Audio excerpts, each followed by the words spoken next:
আলহামদুলিল্লাহ অবশেষে মাইক্রোওভেনটি ঠিক করতে পারলাম। এটার প্রবলেম ছিল এটার কিপ্যাড কাজ করতো না। এই যে এটার কিপ্যাড কাজ করতো না। তো আমি কি করলাম, এখন চালাতে তো হবে একটা কিবোর্ডের ডায়াগ্রাম, যেটা মেন সেটাই আমি ডায়াগ্রাম করলাম।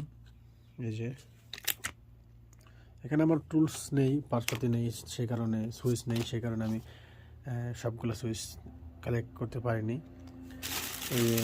এখান থেকে কালেক্ট করছি একটা, তারপর এখান থেকে একটা, এরকম করে আমি আর কি কালেক্ট করছি।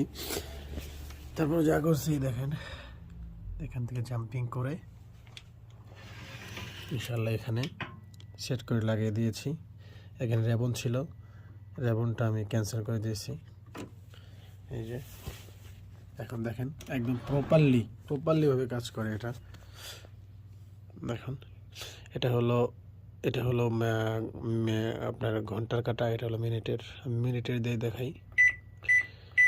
এখন দেখতে পাচ্ছেন কাজ করতেছে। এটা ঘন্টার কাঁটা, এটা স্টপ, এটা হলো আপনার স্টার্ট।